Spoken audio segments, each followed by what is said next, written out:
Ce soir, je dors dans un nuage flottant. Ça fait rêver, non? En fait, c'est le nom traduit en français d'une tente double paroi, semi-autoportante.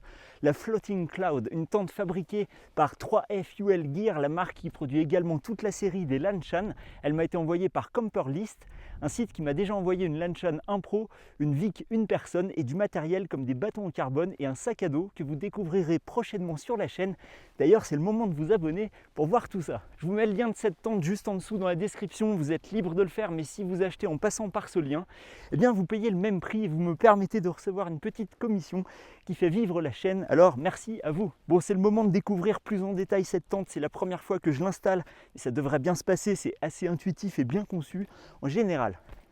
Alors dans sa configuration minimale, elle pèse 1167 grammes si vous partez avec la tente intérieure qui pèse 406 grammes, la toile extérieure avec les hauts bancs qui pèsent 395 grammes et les arceaux à 379 grammes. Il faudra ajouter à tout ça une dizaine de piquets de votre choix, mais comme elle est semi-autoportante, dans la pratique vous n'aurez pas forcément besoin de tout mettre. Donc ça c'est le poids sans les housses, mais on peut ranger les arceaux dans une poche latérale du sac à dos par exemple, et la tente dans le sac à dos. Si elle est mouillée, vous pouvez la mettre à l'extérieur du sac en attendant de la faire sécher dans une poche filet ou alors à cheval sur le sac. C'est comme ça que je procède habituellement. Du coup, ça permet de partir sans les housses. Mais si vous voulez partir avec tout ce qui est livré avec, donc on peut ajouter le tapis de sol, il pèse 137 grammes, les 10 piquets qui sont fournis, les housses diverses, donc arceaux, piquets, tapis de sol et la grande housse qui contient tout ça. Et là, on arrive à 1540 grammes tout compris. Alors je vous parlais de la housse générale, elle dispose d'une très grande ouverture roll top avec un scratch et du coup on peut obtenir une bonne étanchéité à l'eau en la roulant comme ça. Très pratique si vous la portez à l'extérieur en bas du sac par exemple. Dans ce cas je vous conseille, si vous voulez une housse vraiment étanche, de faire l'étanchéité des coutures de la housse avec un mélange de silicone et de white spirit que vous appliquez sur les coutures au pinceau par exemple. Alors passons à la tente en elle-même. Alors la toile extérieure, elle est en tissu 15 deniers, les coutures sont rendues étanches à l'intérieur avec une bande qui est thermocollée. Elle dispose de deux vestibules, dont un qui est un peu plus petit que l'autre. L'entrée est latérale. La tente intérieure ici, c'est une 3 saisons classique en mèche. À noter qu'il existe une version 4 saisons avec du tissu plein, ce qui est très pratique pour bloquer les courants d'air en hiver, et en plus elle pèse le même poids que la version 3 saisons. Oui, il commence à y avoir des moustiques, alors on va fermer la porte. Il y a deux zips, donc ça c'est pratique pour ouvrir par exemple qu'une petite partie, ouvrir que le bas ou ouvrir que le haut. Alors ils disent que ça fait 1,10 m à l'intérieur, ouais, je sais pas trop là, j'ai pas mesuré, mais c'est quand même proche, hein. Quand on est assis là, je touche presque le haut. Donc, vous voyez, il y a un crochet si on veut accrocher par exemple une frontale. Au niveau rangement, ici on a une petite poche.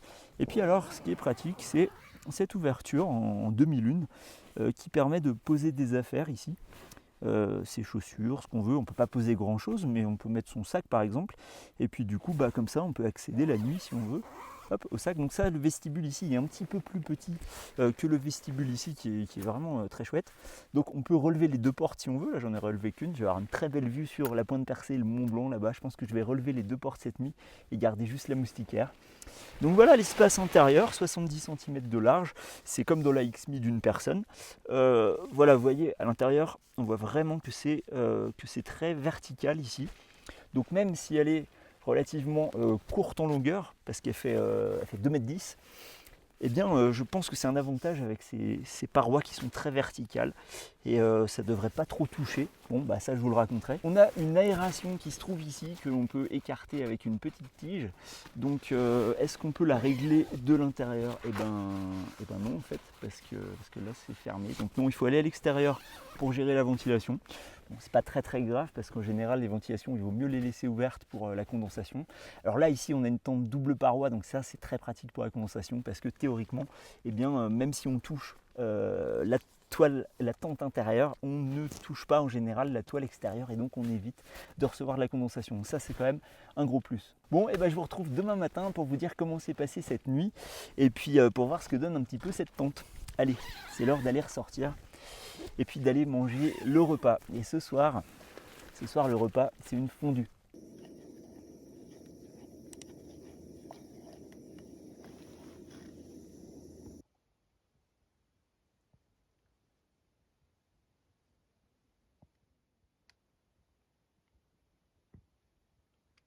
Cette vue là sur la Pointe Percée, sur le Mont Blanc, sur toute la chaîne, waouh, c'est trop beau. Bon alors cette nuit, vraiment une très très bonne nuit. Il y a eu de la condensation sur la toile extérieure, ça c'est normal. La toile intérieure, la tente intérieure est assez éloignée, ça n'a pas du tout mouillé. Au niveau de la longueur, quand on a son sac de couchage ou son quilt, quand on a son oreiller, quand on a l'épaisseur du matelas, on a la tête, on a les pieds qui sont un petit peu plus près de la toile, mais finalement ici, comme la toile est très verticale, et on ne touche pas du tout. Je n'ai absolument pas été gêné, j'ai pas eu de sensation que ce soit à l'étroit, donc tant au niveau des pieds que de la tête. Moi j'avais suffisamment de place à l'intérieur, donc vraiment très très content de l'habitabilité de la tente. Et comme c'est une tente avec arceau, on a vraiment un grand volume à l'intérieur, ça écarte vraiment tout, surtout avec l'arceau qui est ici au-dessus du toit. Ça permet vraiment un grand volume. Donc on a 70 cm de large au sol et on a aussi 70 cm finalement au-dessus de sa tête. Donc on a vraiment un très grand volume et ça c'est très appréciable. J'ai vraiment passé un très bon moment dans cette tente, une très bonne nuit, vraiment une belle surprise. Je me suis dit encore une tente, arceau et tout, mais franchement je suis très content, double paroi. Son seul défaut entre guillemets, c'est on est à 1,2 kg quoi, si on prend le minimum. Donc c'est pas non plus très très lourd, mais par rapport à une XMI d'une place, c'est quand même un petit peu plus lourd. Mais voilà, c'est pas comparable au niveau des arceaux et au niveau des bâtons quoi. Et puis ce matin j'ai attaché les portes, j'ai ouvert la moustiquaire et là j'avais une vue, mais c'est génial. Moi c'est ça que j'aime beaucoup sur cette tente, c'est la grande entrée latérale. J'ai un peu plus de mal avec les tentes où on entre des entrées frontales, où on doit ramper. Là une entrée latérale comme celle-ci, mais c'est un palace quoi. C'est génial de pouvoir rentrer comme ça dans sa tente et d'avoir cette vue là quoi. Hop. Bon, maintenant je vais enlever la toile extérieure pour commencer à ranger. Hop. Donc vous avez remarqué cette nuit il y avait la Vic, la tente que j'ai testée, je vous remets le lien au-dessus, la tente que j'ai testée dans la neige. D'ailleurs c'était un petit peu plus loin, c'était à côté. La Vic une personne avec les jupes de neige. Donc là les jupes elles étaient resserrées. Hop. Donc de la condensation, tente monoparoi, mais à l'intérieur ça n'a pas mouillé, donc très très bien.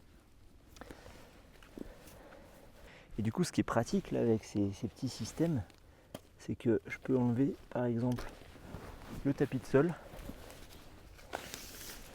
mais en laissant la tente intérieure. Donc c'est vraiment très modulable comme tente. On peut monter ce qu'on a envie.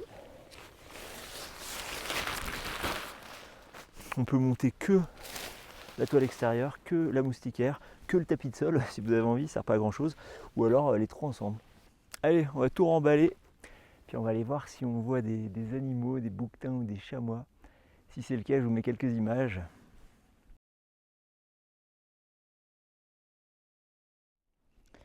Alors ici on est au royaume des bouquetins, on est au-dessus du lac de Père, on vient d'en croiser plein sur le chemin qui monte.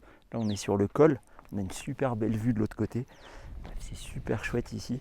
Et le matin c'est agréable parce qu'on voit les animaux qui sont dans leur élément naturel là. C'est super beau, faire une petite pause là et puis redescendre. Bon, en tout cas pour revenir à cette tente, vraiment très belle surprise, j'ai vraiment bien apprécié cette tente et j'ai hâte de la reprendre pour d'autres bivouacs. Merci à vous d'avoir regardé cette vidéo et puis je vous dis à très bientôt pour la prochaine.